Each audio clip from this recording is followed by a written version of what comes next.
Nah, musuh.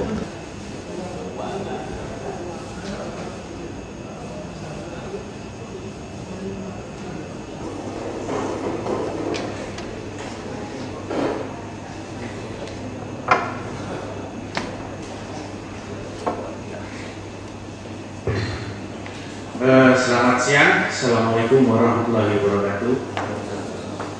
Karena sudah jam 2, jadi lebih beberapa menit, kita langsung mulai saja. Saya persilahkan pada Pak Budi untuk duduk di depan.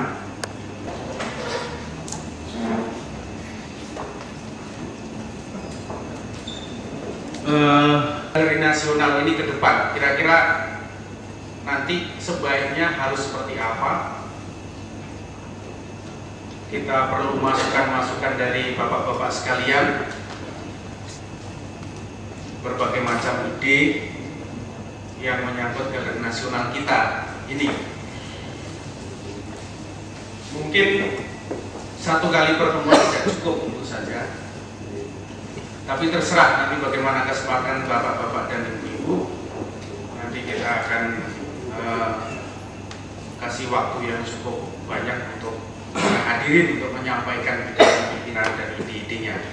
Tapi sebelum sampai ke sana, nanti Pak Diki Chandra yang ada di sebelah kiri saya ini, beliau direktur atau ya direktur pelaksana tugas direktur Galeri Nasional, akan memberi sedikit pengantar. Setelah itu kemudian kepada Pak Budi Santoso, Pak Budi ya Pak Budi akan memberi semacam perspektif yang mungkin yang lebih luas, bukan secara spesifik tentang galeri nasional, tapi mungkin tinjauan yang lebih luas. Nanti saya tidak tahu apa yang akan beliau bicarakan, tapi kira-kira memberi pengantar. Nah, karena waktu Pak Budi ini sangat terbatas, mungkin nanti setelah berbicara akan meninggalkan ruangan dan kita akan meneruskan diskusi, kira-kira seperti itu. Nah, untuk menyingkat waktu, saya persilahkan kepada Bapak Diki Chandra untuk memberi pengantar. Terima kasih atas kesempatan yang diberikan pada saya. Yang terhormat Bapak dan Ibu sekalian, sebelum saya memberikan pengantar, mari kita menundukkan kepala sejenak untuk saudara-saudara kita yang tertimpa bencana di Aceh dan Sumatera Utara. Semoga Tuhan Yang Maha Esa memberi ketabahan dan kekuatan dan segera memulihkan keadaan mereka seperti sedia kala. Saya minta kita menundukkan kepala sejenak. Dimulai.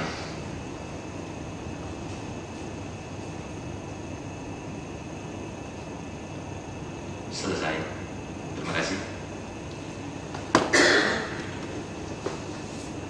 Assalamualaikum warahmatullahi wabarakatuh. Salam sejahtera buat kita semua. Saudara-saudara seniman, wartawan, pencinta seni, budayawan, serta pekerja seni. Pada hari ini kita berkumpul di Galeri Nasional. Tak terasa kita sudah berada pada penghujung tahun 2004.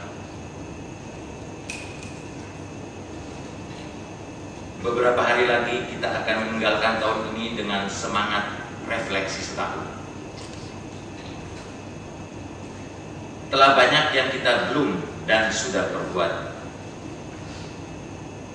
Masalah demi masalah silih berganti telah berlalu. Dan kita menghadapi berbagai tanggung jawab dalam kesenian, terutama dunia seni rupa.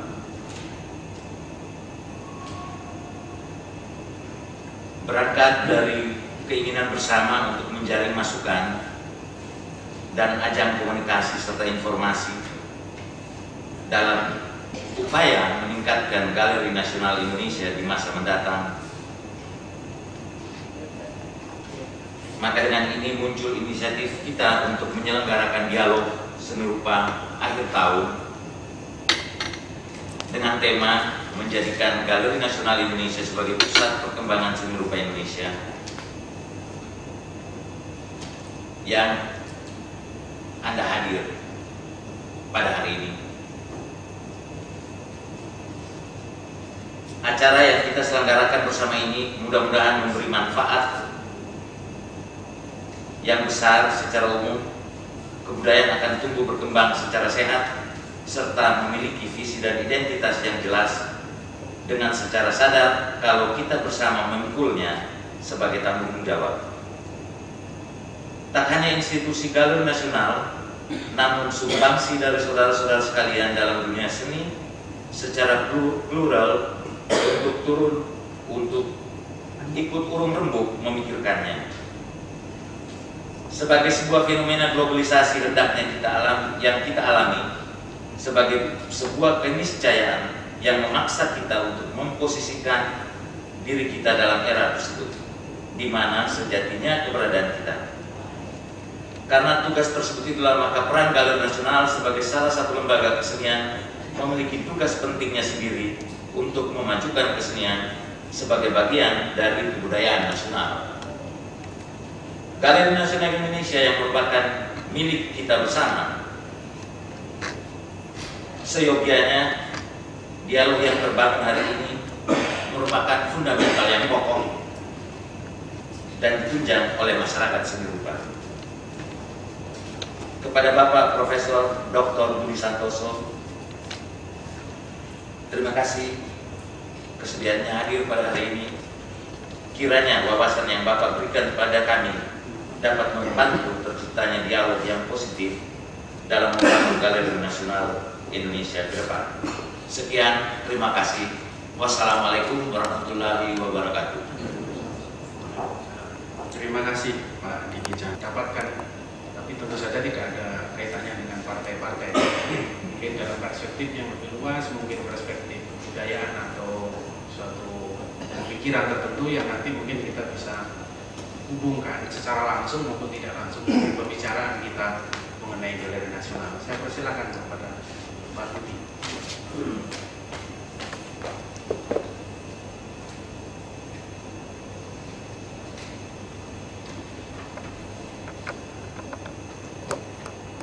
Terima kasih saudara moderator, Bapak Ibu sekalian. Assalamualaikum warahmatullahi wabarakatuh. Pertama-tama saya sangat berterima kasih diberi kesempatan untuk berbicara di depan Bapak Ibu sekalian, menguraikan apa yang menjadi pemikiran kami selama ini berkaitan dengan pengembangan kebudayaan nasional sebagaimana diamanatkan oleh Undang-Undang Dasar 1945. Bahwa hari ini saya minta bicara mengenai Galeri Nasional sebagai salah satu sarana untuk pengembangan kebudayaan nasional itu memang perlu, dan juga bicara tentang seni rupa Indonesia ini sangat besar manfaat bagi bangsa dan negara.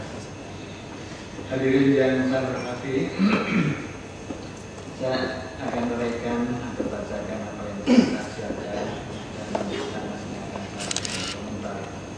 yaitu bahwa kita sebagai makhluk yang berbudaya, the culture being, manusia tidak pernah hanya menghadapi kebutuhan hidup biologis untuk mempertahankan hidupnya, melainkan yang juga menghadapi kebutuhan sosial dan kebutuhan kemanusiaan untuk mengembangkan kehidupan yang lain sebagai makhluk yang tertinggi derajatnya di muka bumi.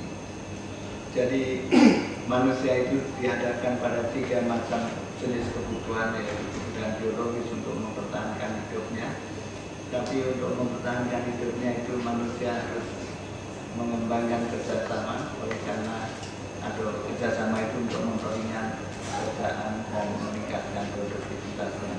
Tapi ketika dia harus membina kerjasama, maka diperlukan aturan-aturan sosial, aturan-aturan yang menjadi aturan bersama. Oleh karena itu manusia akhirnya juga menghadapi kebutuhan sosial yang tidak bisa dihindarkan.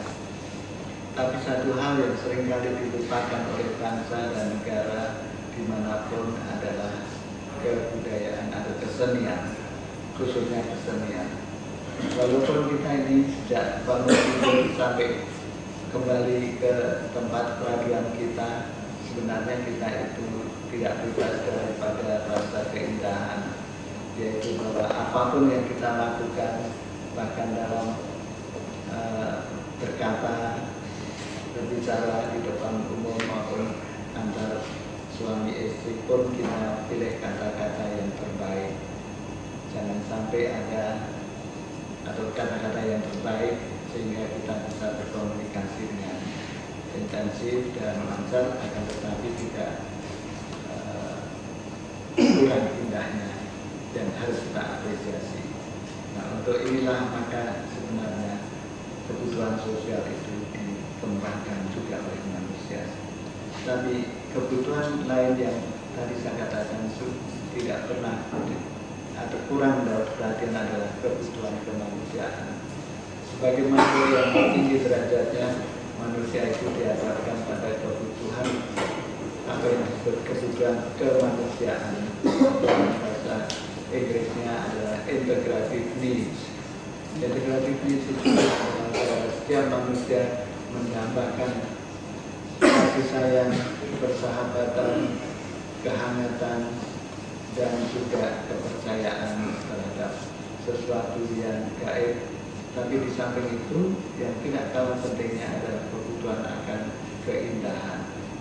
Kita tadi saya katakan, sejak bangun pagi, bangun tidur, kita sudah menyisir rambut kita, dan kalau perlu kita cukur kumis atau jenggot kita agar kita berpenampilan baik. Demikian apalagi kalau kita akan pergi. Itu juga sampai akhirnya kita tidur kembali.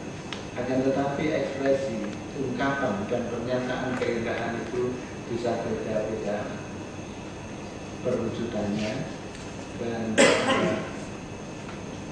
standar atau ukuran keindahan itu juga berbeda-beda tergantung pada lingkungan, baik lingkungan sosial, lingkungan kebudayaan maupun lingkungan alamnya. Kita masih ingat betapa orang menghiasi tubuhnya dengan tato, ya, pada masa lampau orang-orang yang dikatakan masih terbelakang teknologinya itu menghiasi tubuhnya dengan tato, oleh karena memang itu busana mereka, bagian daripada busana mereka. Sekarang anak-anak muda sekarang juga mulai menghiasi tubuhnya dengan tato kembali, walaupun pada masa lampau ada larangan orang masuk akadi kalau tubuhnya masih ada tatonya. Demikian juga Bapak Ibu sekalian, saya kira sekarang timbul kontroversial, antara lain yang kemarin ada pernyataan dari Presiden Susilo Bambang Yudhoyono, jangan tayangkan itu orang yang kelihatan pusarnya ya. Dan kalau pusarnya yang ditayangkan nggak apa-apa. Jadi itu kita juga timbul ya gagasan atau pembicaraan apakah mengapa dilarang, mengapa tidak, dan mengapa orang ingin mempertontonkan pusarnya ya. Bahwa ternyata keindahan itu ada macam-macam. Ada orang yang ingin mempertontonkan pusarnya karena itu bagian daripada keindahan, sebaliknya orang menganggapnya itu tidak sepatutnya dipertontonkan. Dan tetapi kita juga, kenapa sampai ada demikian? Oleh karena memang pada masa lalu nilai-nilai kesuburan itu sangat dominan, sehingga rasa keindahan kita juga dipengaruhi oleh nilai-nilai itu. Pada waktu kita masih didominasi oleh nilai-nilai kesuburan, maka keindahan itu bisa dipertontonkan dalam bagian-bagian tubuh yang mempunyai potensi. Nah, Bapak Ibu sekalian, walaupun berbeda-beda perwujudan dan ekspresi dan manifestasi daripada keindahan yang dipertontonkan itu, namun kenyataan itu merupakan bagian daripada kebutuhan manusia, dan itu tercermin dalam kenyataan bahwa kesenian itu merupakan salah satu dari 7 unsur kebudayaan yang universal. Dimanapun, dalam keadaan bagaimanapun, manusia pasti mengembangkan unsur kebudayaan yang mencerminkan nilai-nilai estetis, yaitu kesenian. Tapi walaupun walaupun masyarakat manusia itu memerlukan kesenian, dalam kenyataan tidak beragam di dalam pembinaannya. Tapi kenyataan itu adalah bahwa kesenian itu merupakan kebutuhan. Dan kenapa itu menjadi universal? Karena ini ternyata bahwa fungsinya bukan hanya sebagai ekspresi dan manifestation keindahan, melainkan ia juga mengandung atau membawa fungsi sosial tertentu. Ini yang seringkali kita lupakan, bahwa kesenian itu pada hakikatnya syarat dengan fungsi sosial. Salah satu di samping ekspresi keindahan tadi, juga kesenian itu mempunyai fungsi sebagai sarana pengikat bagi masyarakat pendukungnya, atau dengan istilah lain adalah sarana integratif, yaitu orang-orang yang memiliki minat dan menaruh perhatian pada satu cabang kesenian, maka dia akan bisa berusaha berkumpul dan membina kesenian itu atau membentuk komuniti-komuniti kesenian tertentu. Sehingga ini yang secara nasional kesenian pun akhirnya menjadi salah satu, bisa menjadi salah satu identity group atau national identity yang memperkuat kesejahteraan nasional.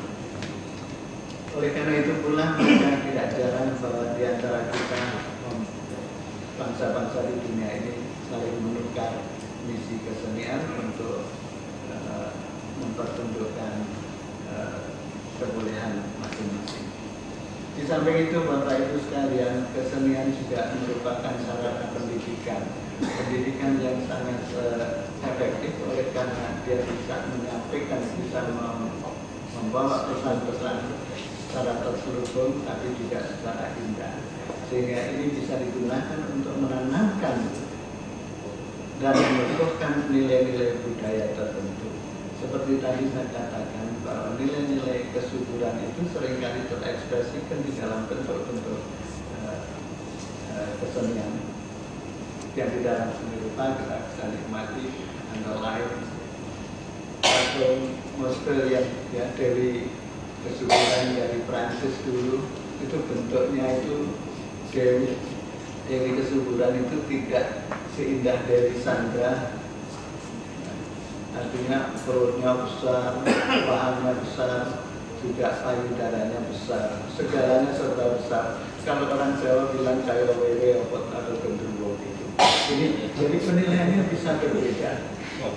Demikian juga kalau Bapak baca Rigveda, buku kitab suci agama Hindu, maka Dewi Gangga sebagai Dewi Kesuburan itu bukan Dewi yang cantik dan streamline bodinya, kita statistiknya aduhai, akan tetapi digambarkan di situ juga payudara atau kantong air penghidupan itu besar, perutnya besar, dan paha yang kiri dalam description-nya cukup besar untuk memangku anaknya, dan paha kanan cukup besar untuk memangku suaminya. Sekarang saya ya, kira-kira.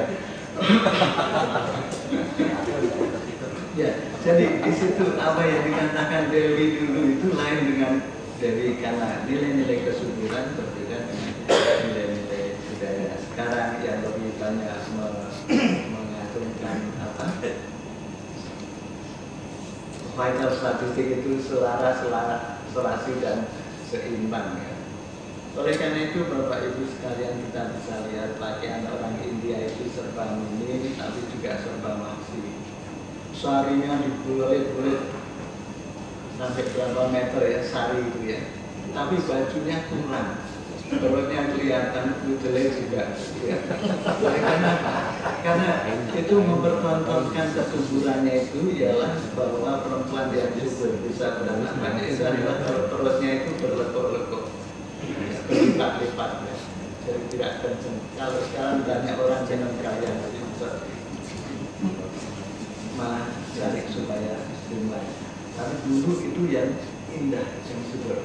Nah, tapi Pak Andi ini ya, lukisan Michel Angelo ya, itu juga di dalam peradaban Eropa pun ada pernah nilai-nilai kesyukuran itu tercermin di dalam lukisan-lukisan pada waktu itu, di mana perempuan-perempuan ya pada waktu itu mungkin ya tidak seperti itu ya kita bisa lihat. Tapi di Indonesia juga tidak kalah, itu tercermin di dalam bentuk pakaian. Busana kita itu dulu ronggeng Betawi itu sampai akhir tahun 30-an itu pakai sarung tapi nggak pakai apa-apa di atasnya. Kadang-kadang saya menyesal kenapa nggak lahir lebih dahulu. Itu ronggeng Betawi lebih berani daripada bintang-bintang film sekarang yang dari Amerika. Orang-orang Bugis, Makassar, perempuan itu pakai baju bodoh, benar-benar bodoh menurut saya. Karena bajunya transparan tapi tanpa lapisan di dalamnya. Dan itu merupakan satu bentuk keindahan, ekspresi keindahan, manifestasi keindahan yang dipertontonkan. Apalagi orang Bali dan orang Jawa sebenarnya dulu tidak pakai baju. Baru ketika, walaupun pada waktu Islam datang baru itu pakai kemben ya. Itu kita tercermin di dalam putri-putri wayang itu kalau perempuan itu yang pakai kemben, kemudian ada yang pakai baju kebaya. Nah ini adalah ekspresi dan manifestasi. Jadi mencerminkan atau memuat nilai-nilai budaya tertentu, terkandung nilai-nilai budaya yang ingin ditanamkan. Saya tidak tahu mengapa anak-anak gadis sekarang pakai apa baju adiknya ya. Celananya kekecilan sampai di bawah pusat, bajunya kekecilan di atas pusat ya. Tapi itu adalah cermin bahwa dia sekarang sudah ada waktu untuk membina keserasian tubuhnya ya. Dia itu bangga dengan keberhasilan membina raganya ya, karena hasil pembangunan. Barangkali itu ya.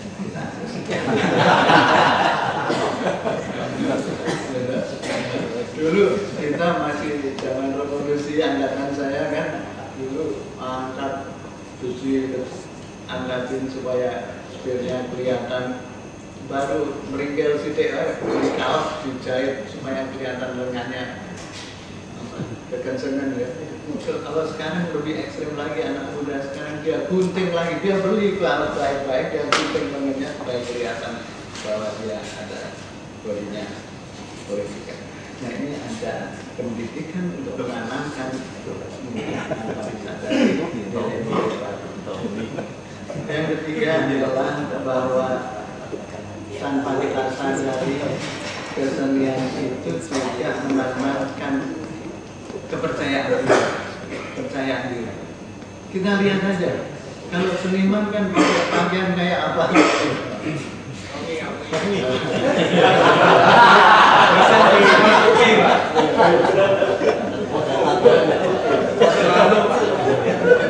Pakai pakaian apapun dan selalu orang karuan nggak apa-apa karena dia pengennya sangat tinggi, bukan partai Demokrat ya, tapi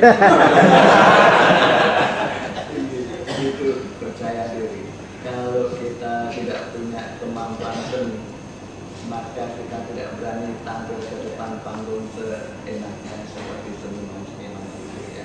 Jadi ini ada menanamkan kepercayaan diri, tapi sekaligus menanamkan kejujuran.